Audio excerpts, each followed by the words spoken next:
Hey guys, in today's movie recap, we're discovering a new alien species that takes over a small town. Enjoy.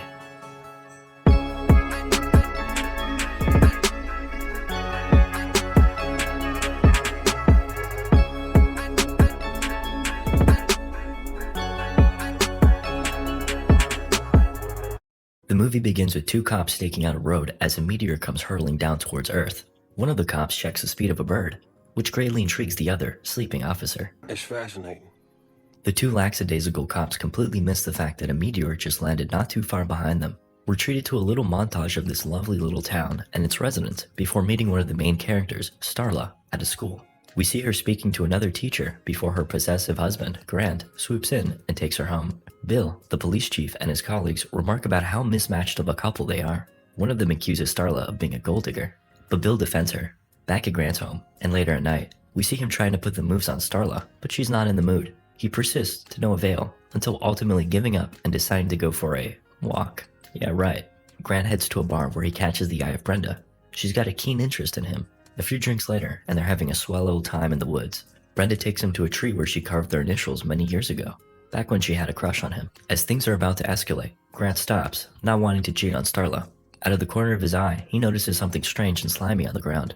Whatever it was, it left a trail. Grant and Brenda follow it, finding a strange-looking creature. Grant pokes at it with a stick until it opens up and reveals a spiky little appendage. Suddenly, it shoots out at him and burrows straight into his chest. A horrified Brenda watches on as Grant collapses and the creature burrows deep into his brain. He awakens, but says nothing and walks off. Upon arriving home, he immediately inspects the fridge in search of meat. The next morning, Starla apologizes to Grant, but he's not all there. He examines the room and sees their wedding photos. Yeah, that looks familiar. As they're about to make love, she notices the wound on Grant's chest. Just a little bug bite. The following day, Starla's coworkers notice she's rather smiley. She says it's been a while between her and Grant, and that he was different. He was exploring every part of her body. Meanwhile, Grant heads to the supermarket to purchase meat. Yep, gotta have that. How about a truck full? Back at home, Starla notices a lock on the basement door. Upon asking Grant, he tells her he's planning something for her soon-to-be birthday. Though, she reminds him that that's 2 months away. She walks off and Grant's stomach begins to growl. He heads outside and spots a dog. At night, the couple's preparing to go to the deer cheer, an annual event celebrating the commencement of deer season. As Starla showers, Grant notices his condition is worsening. Something deep inside him is urging him to do something. He walks up on Starla, and 2 tentacles emerge from his chest. As he reaches for the door, he hesitates, not wanting to hurt his dear wife. She notices him watching, and he quickly turns around, hiding the tentacles. He tells her he forgot something at work, and will meet her at the deer cheer. She's bummed out, but hey, at least she's alive. At the deer cheer, Bill notices that Starla is alone, and his fellow officer Wally teases him for never closing the deal with her. On Grant's side of things, he visits Brenda, who's excited to see him. They prepare to do the naughty when Grant reveals his disease-stricken chest.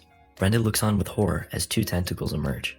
She tries to get away, but he forces himself upon her. The tentacles seem to be depositing something into her body. She enters a trance-like state while Grant sits back and enjoys the show. After enjoying a dance with Bill at deer cheer, Starla returns home, where she runs into a disfigured Grant. He explains it away as a bad reaction to a bee sting, and that he's already spoken to the family doctor about it. Yeah, a couple ibuprofen ought to clear that up. The next day, we see Starla call the doctor, but he's not seen Grant in a year. On the way home, she sees numerous posters of missing pets around the area. We cut to Grant carrying 2 full trash bags into a barn. Poor Brenda is tied up, begging to be fed. Huh? Brought you munchies. She eats up voraciously while he pets her head. Back at Grant's house, Bill and Wally pull up and are greeted by Starla. They inform her of Brenda's disappearance and ask to see Grant, but he's not there. They head out and a suspicious Starla decides to inspect the locked basement. She breaks in with a bat and is horrified to find the mangled and rotting bodies of various animals, including the missing pets. Panic overcomes her as she calls Bill, but he doesn't respond. Grant looms just outside the window, more deformed than ever. He screeches at her, and she flees towards the back door, but is intercepted. He accuses her of betraying him while he forces her towards the floor. His tentacles slither down her shirt, but she manages to bash his head in. He quickly recovers and locks her in a chokehold. His arm deforms and slithers around her neck. Just in the nick of time, Bill and his crew barge in and scare Grant off. Majestic. A few days elapse, and the police are scrambling to get a hold of Grant, which they now jokingly refer to as a squid. The mayor advises them to cool it as to not cause hysteria. He postulates that perhaps he merely has Lyme disease, You touch some deer feces and then you got your Lyme disease. And that makes you look like a squid. No, it doesn't. The police station discovered Grant's pattern of attack. They surmise that his next attack will be this family's farm. They're gonna stake out the place until he arrives, and then take him in for questioning. Everybody gears up and heads out. Starla shows up just as Bill is departing and demands to join in. If they intend to bring him in alive, they're gonna need her to bait him in. Bill reluctantly agrees. Night falls, and nothing interesting has happened yet.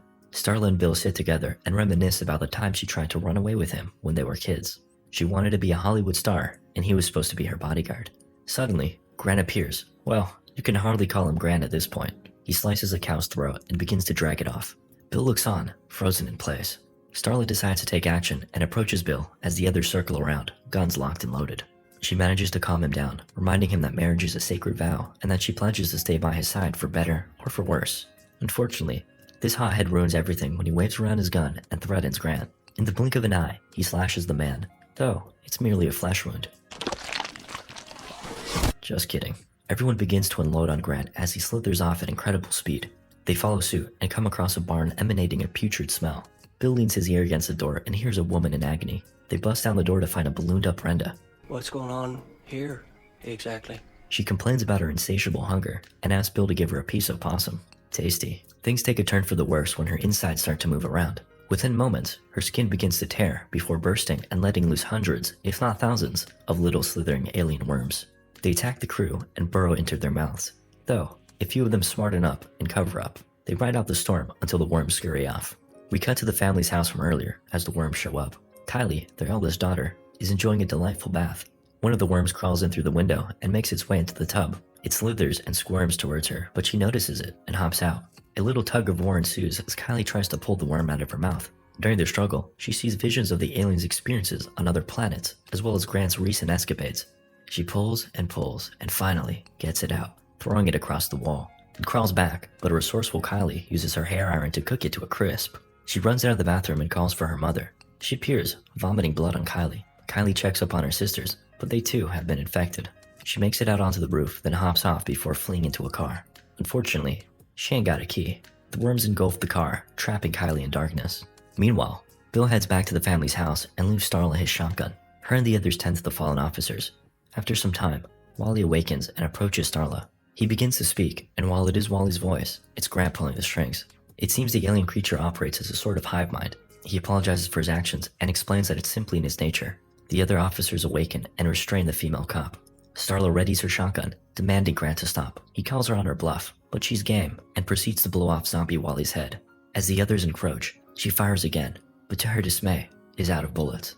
Plan B, running. Back at the house, the zombified family is attempting to break into the car when Bill arrives. Kylie dashes out and meets Bill at his side. Suddenly, the pair is flanked from behind by several zombies. They manage to dodge their attacks and flee towards Bill's car. As they drive away, Bill spots Starla and Jack running. Bill runs over one of the zombies and Starla brutally finishes it off. Everyone gets in the car and the group heads back into town. During the drive, Bill hits up Shelby and tells her to get the CDC on the line. Unfortunately, she has other matters to tend to. Kylie shares the vision she had, stating that she became part of the creature momentarily. As the crew pulls into town, Grant calls in having assumed Shelby's now zombified body. He tells them he has a surprise waiting for them, just around the corner. Cheeky. As Bill comes to, he hears droves of zombies calling out for Starla. They reach in and drag out her unconscious body. He exits the vehicle, but then helps save Kylie as she awakens. Unfortunately, Jack isn't so lucky. The pair take shelter behind some bushes outside the police station. Bill reasons that if he kills Grant, the rest will die. He sneaks in and searches for that one grenade they confiscated a while back. While he's in there, he attempts to call for backup, but then finds himself in the sights of a zombie deer. It charges, thrashing him around as Kylie watches on through the window. Bill is getting absolutely handled by this demonic deer, until Kylie steps in and takes care of business. He retrieves the grenade, and then we cut to Starla being gracefully carried into bed and cleaned up by the zombies. Back outside, Bill notices that the zombies are all heading towards Grant's house.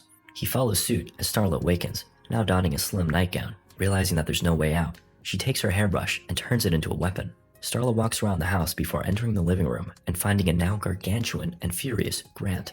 Meanwhile, Bill and Kylie watch on in the backyard. Due to her visions, Kylie recognizes the bulging mass as Grant.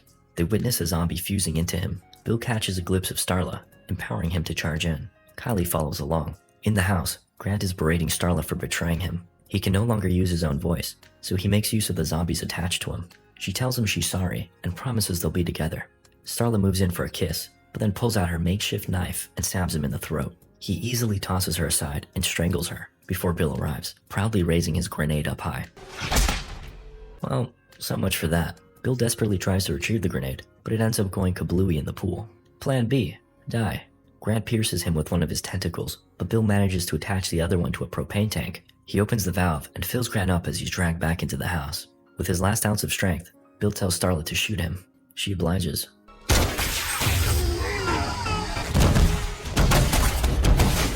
Everyone lives happily ever after. Just kidding. All the infected people die. Bill survives though. Kylie explains that you need 2 tentacles in you to get transformed into a womb. The 3 survivors walk off into the sunset. Hey guys, thanks so much for watching. Be sure to leave a like and a comment. Tell me what your favorite moment of the movie was.